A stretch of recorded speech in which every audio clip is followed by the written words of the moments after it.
globally, shark populations are down 80%. Really? Yeah. 80% of the world's sharks are gone. Whoa. Yeah, and that's not like this year. That's in totality.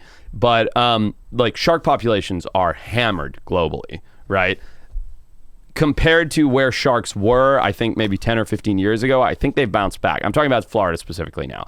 I think they've bounced back. Now, are they out of control and eating all the fish and blah, blah, blah? Absolutely not. Like, Florida has such an incredibly abundant, healthy fishery. It can support that many sharks. You're never, ever going to have an ecosystem that has so many sharks and no fish to eat, right? Like, that's clownish. Like, we have this thing called the predator-prey cycle, which when you have a ton of prey, then all of a sudden the predator population bounces up, predator population gets over control, like overpopulated, hammers the prey concentration, right? And it goes in these cycles. It's just very natural. If you can imagine predators going like this and prey doing the opposite, right? That's a predator-prey cycle. You're never going to end up with, for any long period of time, too many sharks and no fish in the ocean, because it just doesn't make sense. You can't support that population of sharks if there's not enough food for them. And I know there's arguments about, oh, well, the sharks are getting fed by fishermen, blah, blah. It's nonsense, because without enough prey, you cannot have that many predators. Okay. Right. Now, what people are actually seeing that is problematic, undeniably, is habituation of sharks. Sharks are not dumb animals. They're smart animals. They've been on this planet longer than trees, okay? They're millions of years old. What's happening is the sharks all over Florida are going, hey, that boat means the dinner bell. That spear gun pop means the dinner bell. Like, that's happening. So sharks are now conditioned to be around people. People are cutting fish. They're throwing it off the boat. They're chumming. They're baiting. They're shooting fish. And so people think, oh, sharks are overpopulated. They're not overpopulated. There might be slightly more now than there were 10 years ago, and that might fall in the next few years.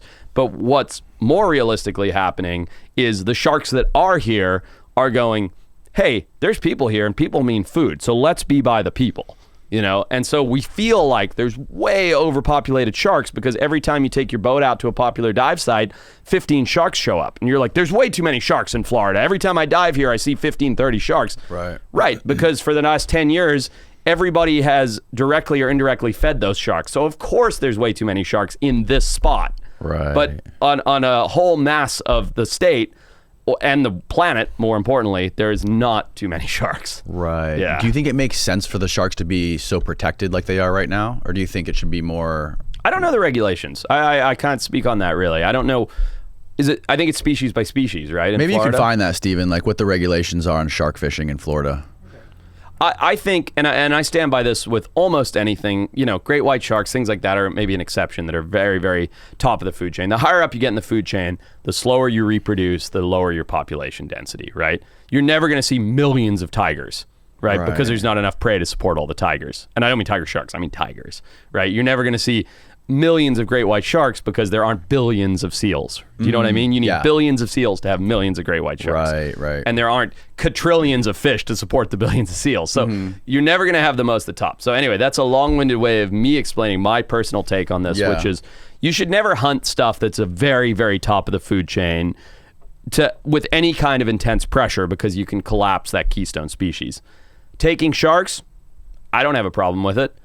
If there is a well-conducted survey and study, and it's like, hey, we have a massively sustainable population of reef sharks. I'm just making that anecdotally. And we can do a quota of 500 reef sharks a year get taken. And that will not impact their overall population. That won't impact anything below them. Great. Take 500 reef sharks a year. I don't want to kill a reef shark. I don't think they taste good. I don't want to personally hurt one.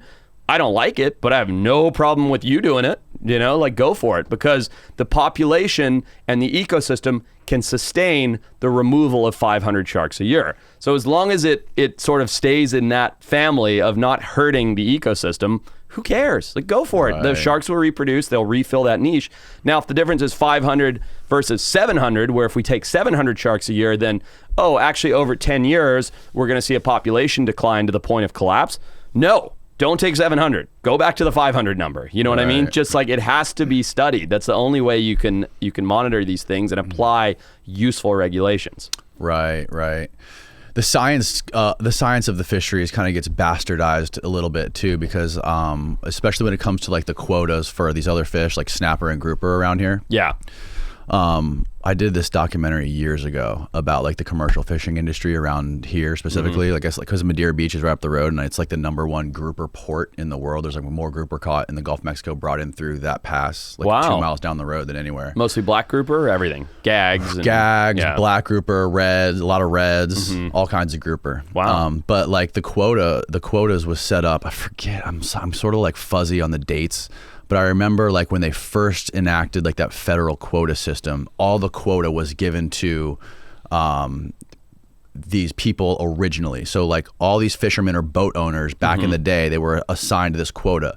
Now what happens is those guys who own those quota, they basically lease it out to other fishermen. Yeah. So they're just like capitalized, like it's like a monopoly system. What is this? Harvestable sharks, bag limit, 1 shark per person per day. I mean, so to me, that seems reasonable.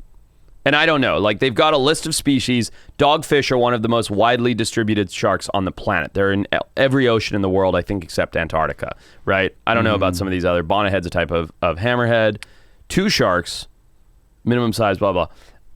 Oceanic white tip, that shouldn't be there, right? Like oceanic white tips are hammered. Their population's fucked. Is it really? It is. They're really rough. I don't know. There used to be a lot of oceanic white. I do know. I don't know why I said I didn't know. It's because of the shark fin trade. So they're a scavenger shark in blue water. Right. And longliners throw out, lines of bait and hooks, and they're like very, very quick to hit the long line. And so that species in particular has been really, really hammered.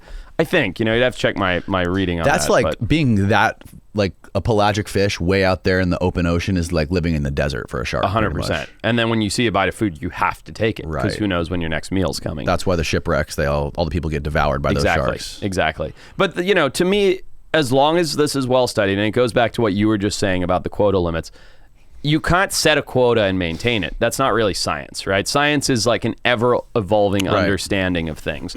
So if you're just like, bag limit's 1 shark per person, and then we run that for 10 years and go, hey, there's way more sharks now than there were 10 years ago for whatever other factors, make the bag limit 2 sharks per person. Right. But if you go bag limit's 1 shark per person, and after 10 years you're like, hey, there's not a lot of sharks left. Like, okay, we shouldn't be killing sharks, right? So as long as Florida Fish and Wildlife and NOAA and all these organizations are keeping up to date on their studies and research, which I can't say whether they are or they aren't, I see no problem with it. But it has to be managed. That's the thing. It just has to be managed. People should enjoy resources. We should have monetary value on animals because it protects them. It makes them safe. If there are guys that are willing to pay $100,000 to go out and shoot a bull shark or whatever, and the bull shark population's fine, and that $100,000 somehow goes back into the conservation of the species, it's the same thing as like game hunting in Africa. Yeah, that's great. It just has to be managed correctly. It just has to be done well. That's all.